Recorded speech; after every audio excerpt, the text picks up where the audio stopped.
Connections build communities, and Rachel Andras is all about connecting good people with good people. Listening to each other's stories and experiences could open up hope for someone else. She believes sharing not only empowers you, but those who listen may feel like they're not on an island alone. Rachel is about inspiring change and seeks to awaken potential in others. Each week, she interviews friends who've chosen to live their life with purpose and meaning. It'll be fun, encouraging, and a wide diversity of beautiful humans. You're invited to be inspired and hopes to spark the light inside of you. We hope you enjoy it. Here's Rachel. So welcome. For those of you who don't know Daryl Griggs, I'm going to have you introduce yourself, but we've been pals for a couple of years now. It's been a while. Yeah, it's been quite a few years actually. Yeah. And I think we first connected because you have a business of certifying people through first aid and CPR and some other certifications. And so being a fly fishing guide, I need to do that every 2 years. Right. And so that's how we initially connected, isn't it? It is. It was, I want to say it was like almost 10 years ago now. Yeah, maybe, I think we're in double digits. You're right. Yeah. I'm going to set the timer.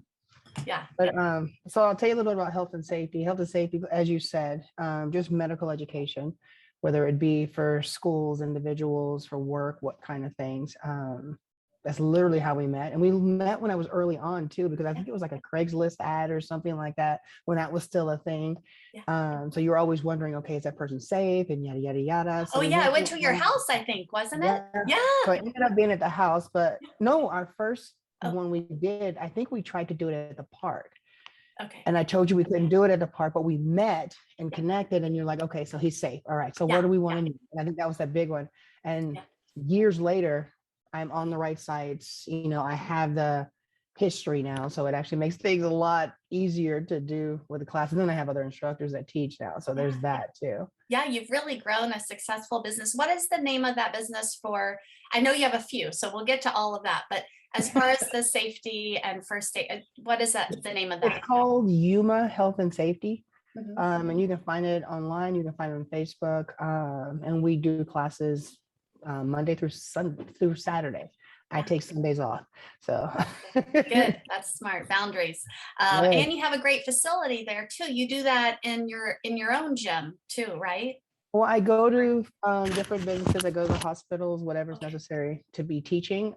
With COVID, I ended up bringing everything into my martial arts studio because everybody else closed down. So we didn't even have that studio because everybody else closed down. So we didn't even have that option.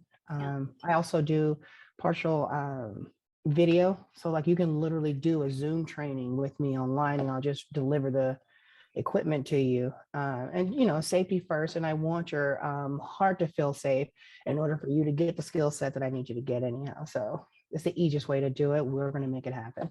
Yeah, I love it. Well, I know that there are a lot of things when I think of you. I think of the years ago when we met for coffee and we just we shared all sorts of information and like dreams and thoughts. And I don't know, I've always just kept coming back to Daryl. And so,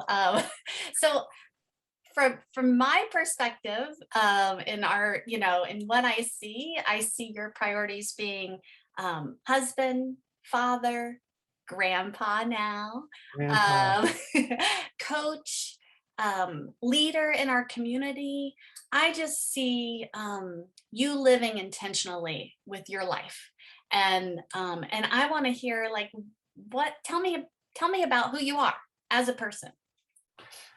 Well, that's the scary part because I've been asked this several different ways and several different occasions by many people, and I'll be honest with you, I'm just me. I'm a guy that's trying to be successful in his relationship with his wife, in raising my children, and I have a grandson. Ironically enough, he's literally right next to me on the mat asleep. I have my niece here with me as well, and then my boys are spread out through the gym doing their schoolwork.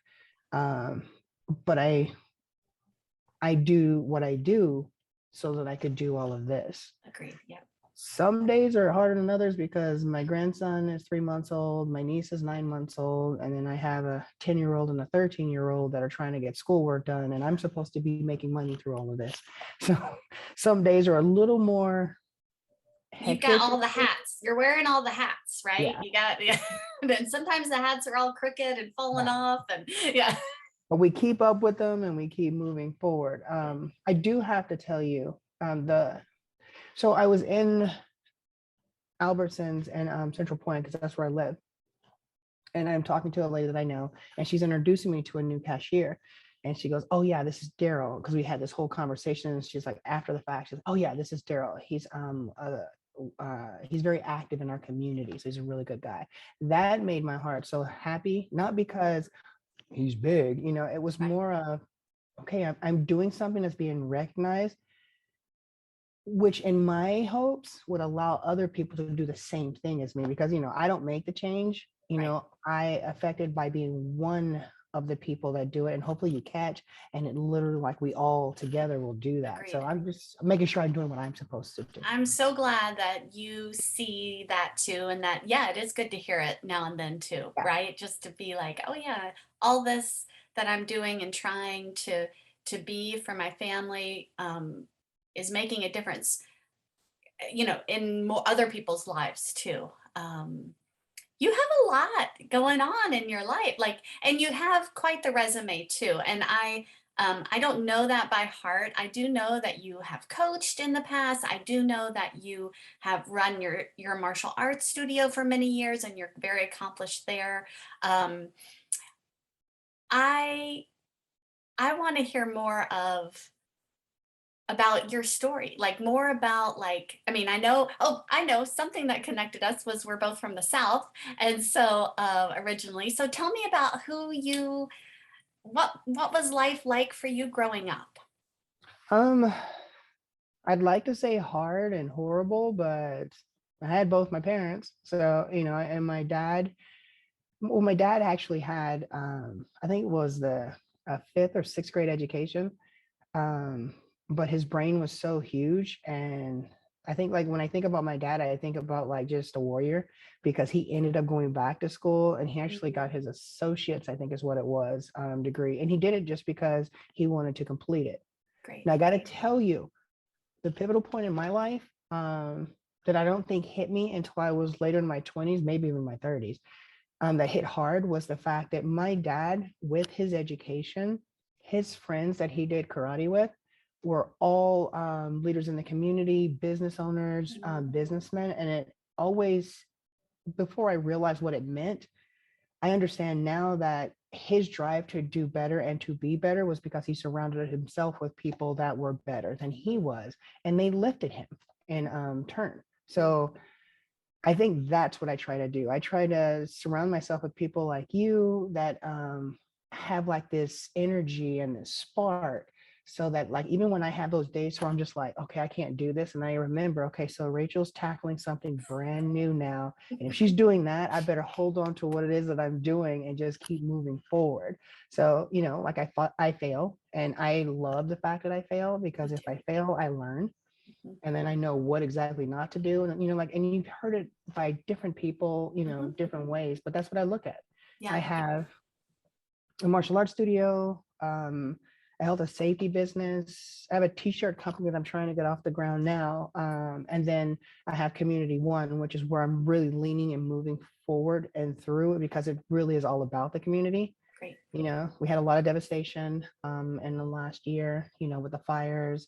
I lost my father-in-law to pancreatic cancer. And it was so quick. So we're blessed with the fact that he went quick. He was a total jerk. So he went on his terms because he lived on his terms. And I love that for him, because he didn't have to suffer through. But that turned my family upside down, but it also brought us closer, because I got to reconnect with my wife's siblings. My daughter decided to come home. So she's been here for 4 days. And it's nice to have my grandson and her here close with us, but I feel like it's just brought our family closer. And I want to do the same thing for our community, and just aid and do my job by getting awareness out there. Right. And you do such a great job at lifting other people up to lead too. You know what I mean? Like you create that space um, to help people believe in themselves so that they can make that difference too. Right. I think that's What? so important. Tell me, you mentioned, well, you said a lot of things, but um, I think of you as a warrior as well, and not just the whole martial arts stuff. It is Yeah. truly, um, I know years ago I saw an interview on the news with you, and I think it was your son with the officer. Um, Oh can you my God, tell that me was more about what, like that one? almost 6 years ago. Wow. Goodness. Okay, so it was right when our former president was elected, Donald Trump, and the rhetoric that had surrounded him. And so, like, my father-in-law is Hispanic, and he's actually from Mexico. So my wife's first generation here, and he's thinking that, God, he was what? He was 5, actually. Yeah, it was 5 years ago. So he was 5 years old.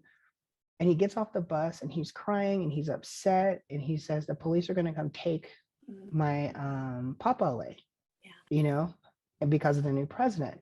And I'm like, what are you talking about? And you have to understand, this child, since the day he could speak, decided that he wanted to be a police officer. So that was the other thing. So I don't think I thought. I think my kid's not going to live a life or even start a life where he's going to be scared of people, more or less police. So we live in Central Point. So I drove straight to this police station, told the lady up front, who looked at me like I was crazy, got an officer to come out, and then they really understood. So they gave him a tour, um, the cars and everything. And he still has friends in the police department that he loves to go see. So, they told him he's safe, his papa's safe. Good. We're here to help. Like, he really broke it down. Lieutenant Day, oh, freaking love that dude. Uh, but he really broke it down in such a way that made me feel good, Mm. that I could do that. And so I'm really blessed to live in a community that they were willing to entertain the fears of a 5-year-old. So yeah. Yeah. And I think that, well, I think before we started talking, I was like, I think all of our world's problems can be fixed by the children. And there's the perfect example. You just got to run alongside your brave 5-year-old and give him the tools and show him that it's possible. And he was willing to connect and just be raw and real because he's 5, right? Like that's Yep. that's the gift of innocence, and that he got to know somebody else, and you know the uniform, all the stuff, and so you brought that into him. But I'm so glad that our community honored that story and really brought it to light, because yeah, there's there's a lot there, Yeah. and the more we can connect and hear that fear, maybe we'll understand better, maybe we'll seek to understand more, maybe we'll be inspired to grow in a whole different way that we never ever thought. And so that's great. I just love that story. I think it's so good. And and I hear you saying how much you love personal development. I love some of the messages that you've been sharing in this, goofy social media world. But we get to decide and choose what we are going to share with the world. And Right. social media is just one easy free platform to do that on. And you Yes. do such a great job taking whatever kind of day that we're having and put it into, like, pivot and put it into a more positive space, because you're not alone, right? Right. You're not the only one having a rough day. And me too, I feel the same. Mhm. I feel the same. Like, I used to feel alone on the island, but I don't anymore, because as I started to be more like myself, whatever that, I don't have a label for it. It's just me. And it's it frees other people. And that's Right. what I love. So okay. So tell me more about, well, okay, so you did mention that you had a really wonderful childhood, that but you said, i I wish it, what did you say? You said something like, I I said mean, I wish I maybe. could say, because like, so when I was a kid, in church. You know, you'd have youth groups and everybody's going and doing their own thing and everything else.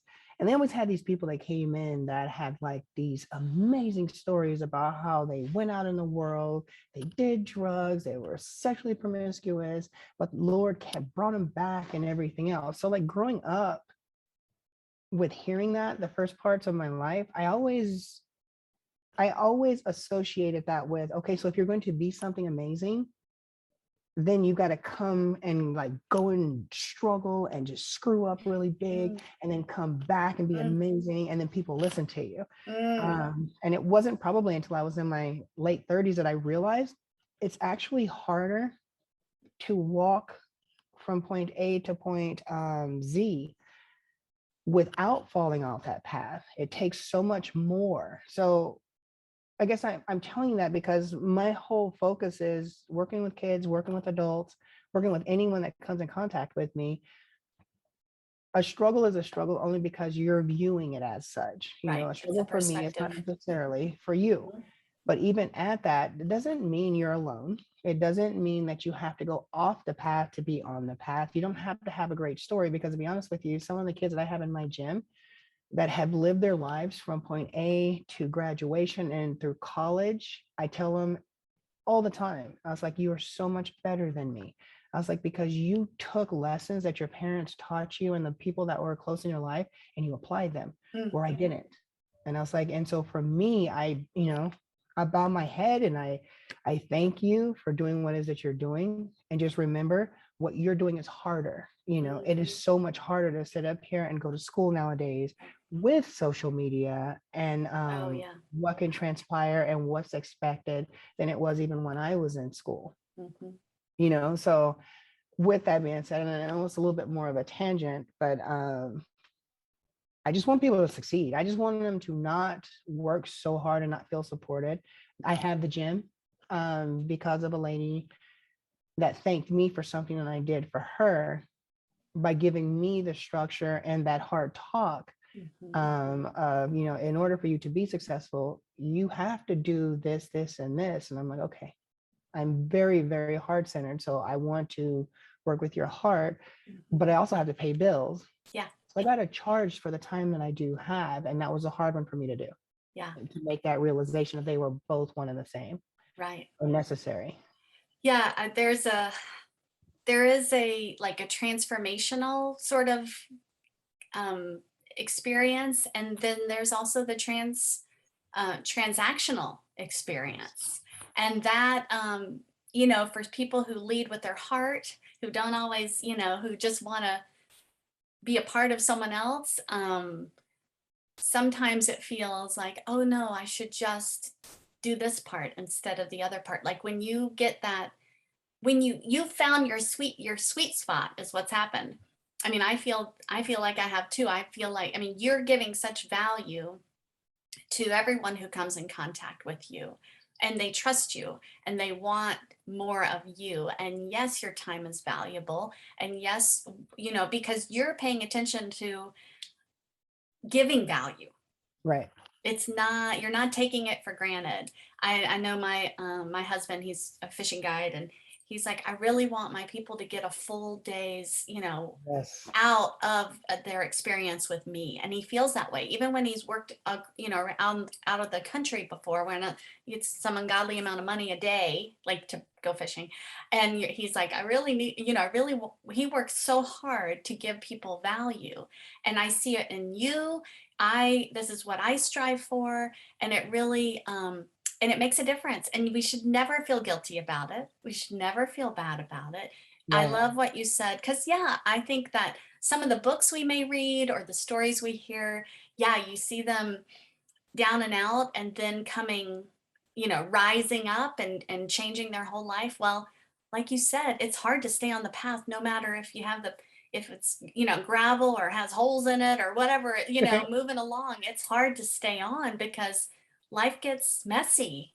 Right. And that's, so tell me about the structure. I mean, if you're open to, like, tell me, you mentioned structure, which is like my BFF. I love structure. Right. What structure are you do you want to share about? Structure. as far as how I, what this woman shared with you about oh, adding well, structure. it was actually really funny because she goes, when you're ready to have a conversation with me, we can have the conversation, but it's not going to be the conversation you're expecting. Mm. And I was like, okay. So finally I, got myself together, went and saw her, told her I'm ready to meet. And she told me, she goes, you don't want to take care of your family, is essentially what she said in a very hard tone. And I said, what do you mean? She goes, well, you take care of the people on the mats. I mean, I had like 100 and something people in my gym, and I had about 30 or 40 of them paying to be there. Mm-hmm. And she goes, so every person that you let go without paying because you felt that it would be easier on them, you told them that they were more important than your family. Mm. I was like, that's not what I was saying. She goes, but that is what you were saying, because you work. And ironically enough, the essence of what she was trying to tell me was the money that you bring in allows you to do what you do, or otherwise, because I was working other jobs in order to pay for the gym that I was running, and she goes, so you're taking way more money out of your family. And I was like, I wasn't taking any money out, but she goes, your time is money. Yeah. And totally. I don't think you understand that quite yet. And that's the part that I had to click on, is understanding that my time is valuable, because here it's a little after 11 right now. My grandson's gonna be waking up in a couple of minutes, and I get to give him a bottle and I get to love on him. My niece will wake up soon and I have to do the same for her. My boys are always back and forth, letting me know what they've gotten done in their assignments and everything else. At 12, I have a BLS class that I have to go do. At 1, I get to go see Ace over at his place because he wants to get into doing podcasts. Great. And give him some advice from my take on things that have been happening. And then I have classes, self-defense at 2, and so on and so forth. Now, that sounds crazy. No. But I love my crazy. Well, that's here's what I heard you say. I heard you say, I get to give my grandson a bottle. I get to love on him. I get to help with homework. That's the mindset, right? I used to think my days are so busy. Oh, so busy. Busy to me means not meaningful. It just means insignificant to me. Yes. Full, my days are full, which, they're not always full with that great stuff. I mean, I still have to do the laundry and stuff, but they're full with intentional time that I'm happy I get to do. And that comes from a place of gratitude. It comes from a place of doing the kind of work you want to be doing. Right. Yeah. And it's true. And I wouldn't change it. Sometimes I wish I had a little bit more time to do every little thing. Of course. But as my we wife all said, have pending files. We all have things we want more of, but there's reschedule and recommit and and then go at it again. I do want to leave you with this, because I am going to have to jump off in a second, because I just heard him poop. Anyway, so my mornings, it's one of those big things that I do love. And then my day, I like to start my day out with the intention of me first. And what I mean when I say that is I like to read. And I feel like that's actually what's made me incredibly successful, is I try to read incessantly, and then I listen to podcasts. I mean, because we live in an age, let me back up. When I was a kid growing up, I wanted. The only way we could get that is to go to the library and read. Today, all I have to do is type into YouTube. And then it's right there at my fingertips, or listen to a podcast and let someone give me the advice and understand it and glean from that what I can, and start running. And I feel like it's so much easier today to be able to start something or to be successful in things. But it starts with understanding that you do need your quiet time. You do need your reflection time. And then I generally start my morning off with that. I have coffee with my wife, and then we blast through whatever the day. And my wife is my hero. She's my superwoman. Because she keeps me straight, she keeps my house straight, and us on task of what we're going to do, and to chew our butts when we don't get it done. Don't look at me like that. Your grandma does do all that. But so I do love what I do. I do have to tell you also, your social media presence is an inspiration to me, because I'm like doing my thing and I see yours and I'm like, yeah, we got this. We're going to do this again. And you have some of the best pictures, whether it be of the fish, whether it be the meal preps, or your kids or even Oh. your husband. I love your guy. Oh, thank you. Thank Um, you. Yes, Jim loves working with you, and thanks for always helping us out too. That's awesome. I know you need to go. I know you have a diaper to tend to. Uh, but I don't know if I'll say that in the podcast to come, but I just want to thank you because I do feel connected to you. I do feel like you and I, every time we talk, it should be recorded. That's how I feel. And so we're doing it today. We could talk for many more hours, but we've got lives to change. We've got diapers to change. We've got things to do. And my timer went off. So I love that. So thank you again. And when this comes together, I'll make sure I put all your contact information in there. Thank you for what you do for our community. Thank you for showing up and I didn't even get to talk about Real Men Wear Pink yet. I wanted to, but thank you for all I just means we're going to have another conversation. And I love Thank you for showing how you put your family first and focus on, because that's where the foundation of everything comes from. And so I love that. I love that you're sharing that with the world, and I love that you're making time in your life for the things that are most important. And so thank you for taking time with me, and I hope to see you soon, and let's do coffee. So shoot me some times. Okay. All right. Okay. Thanks so much, love.